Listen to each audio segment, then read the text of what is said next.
Trop blanche ou trop sombre, aujourd'hui je vais vous expliquer ce qu'est l'exposition.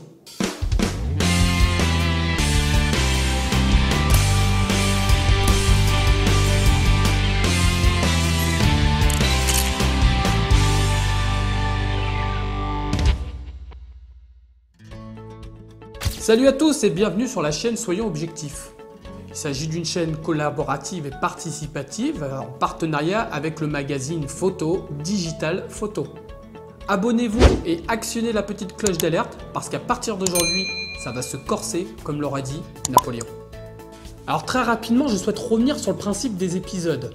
Par expérience, je sais que les notions photographiques sont comprises avec du temps et de la pratique. C'est pourquoi je présente toujours une vidéo générale, disons, explicative, et je reviens en détail sur des points qui le méritent avec des vidéos spécialement dédiées.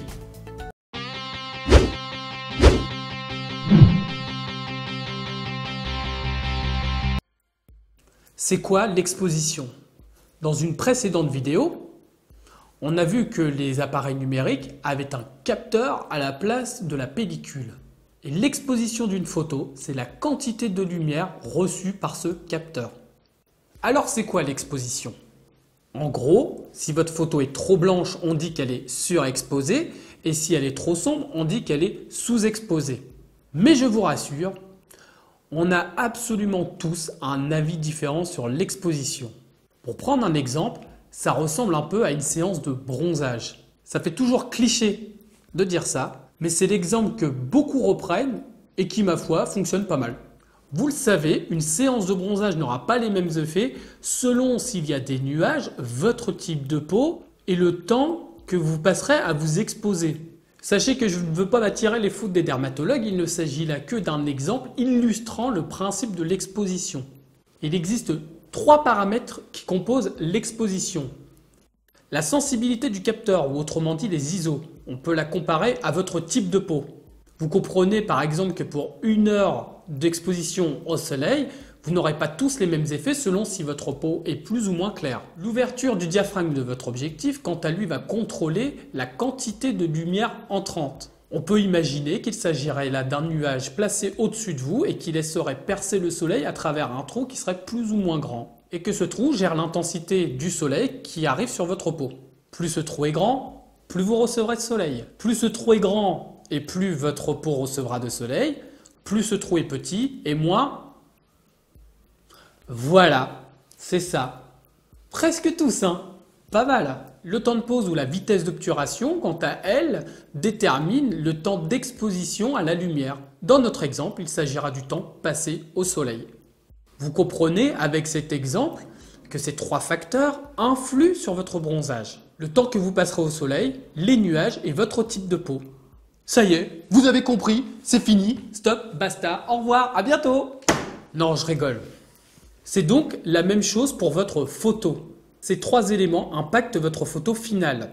Et pour trouver la bonne exposition, il va falloir jouer finement avec ces 3 éléments.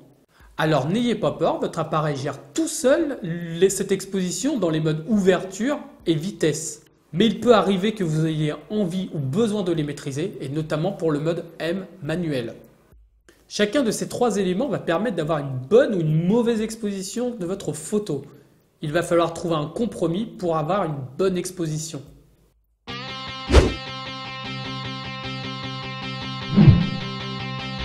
À l'intérieur de votre objectif, il y a un diaphragme. Ça ressemble à ça. Vous vous rappelez, on prend l'exemple du trou dans le nuage. Cette ouverture du diaphragme est exprimée par un F point et elle est propre à chaque objectif. Vous pouvez faire varier le diaphragme avec la molette située ici. Elle varie donc d'un objectif à un autre, comme par exemple 1.4, 1.8, 5.6, 8, 11, 16, 32, 64. Plus votre chiffre est petit, plus l'ouverture est grande et laisse passer donc beaucoup plus de lumière. Plus votre chiffre derrière ce F est grand et plus l'ouverture est petite et moins il laissera entrer de lumière. C'est compliqué ça, hein? L'ouverture du diaphragme permet donc de gérer le flux de lumière qui pénètre à l'intérieur de votre objectif. À focale constante, prenons en exemple une photo prise au 18 mm. Le choix de l'ouverture du diaphragme sera déterminant pour l'exposition, mais aussi sur la profondeur de champ, c'est-à-dire sa netteté. En effet, le diaphragme a un double effet. Nous avons vu tout à l'heure que plus l'ouverture était petite, comme par exemple à f22, moins de lumière entrait. Mais l'autre effet est que votre zone de netteté sera plus grande. En effet, vous aurez une image qui sera quasiment nette sur tous les plans. Et vous l'aurez compris, plus l'ouverture du diaphragme sera grande, comme par exemple à f2.8, et plus votre zone de netteté sera petite. C'est ce qu'on appelle la profondeur de champ. Retenez qu'avec un petit chiffre, vous aurez une petite zone de netteté, donc du flou, et qu'avec un grand chiffre, vous aurez une zone de netteté qui est plus grande. Pour illustrer ces propos, voici 3 photos identiques, mais prises avec une ouverture différente. Vous voyez comme le sujet se détache et que le fond devient flou au fur et à mesure que j'utilise une ouverture plus grande. C'est ce que nous verrons d'ailleurs dans les premiers tutos qui parleront du portrait.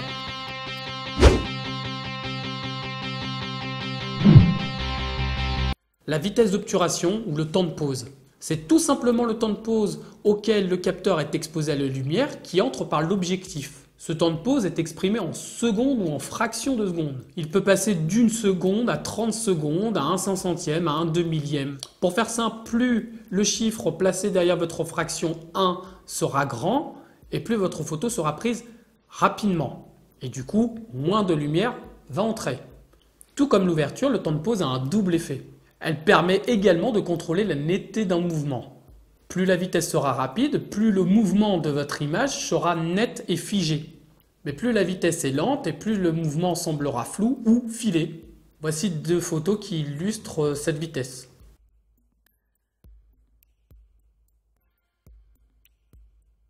On verra plusieurs tutos vidéo dédiés à la vitesse et à ses effets.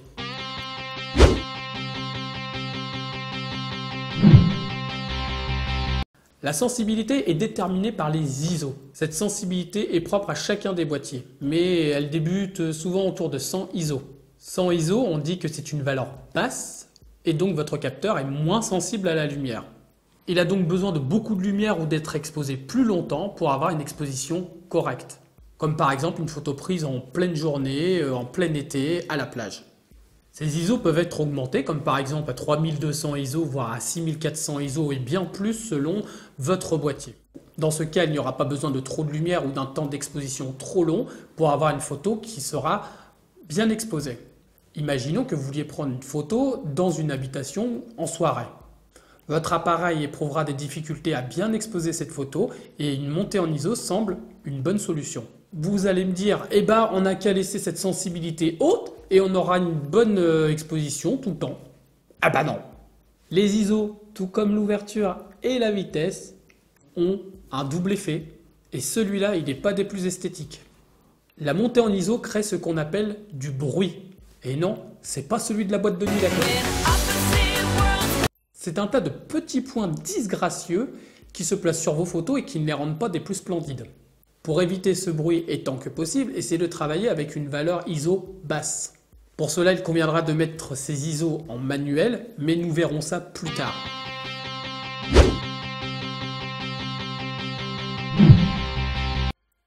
Vous aurez donc compris que faire varier un de ces 3 éléments qui composent l'exposition aura un impact sur votre photo finale. Il faudra jouer avec ces éléments et prendre en compte leur double effet pour arriver à la photo souhaitée. Et pour les plus impatients, je vous conseille de jouer avec les ISO en dernier recours si vous n'avez rien pu obtenir de correct avec l'ouverture et le temps de pause. Voilà, je ne vais pas aller plus loin dans cette vidéo car il y a pas mal de choses à ingurgiter. Il s'agissait juste d'une introduction à l'exposition. Ne prenez pas peur, je vous rappelle que dans les modes ouverture et vitesse, c'est l'appareil qui gère 2 de ces 3 éléments de l'exposition. Je ferai des vidéos individuelles sur ces 3 éléments et tout doucement, comme disait Bibi, vous apprendrez à les appréhender. Soyons objectifs, on va y arriver.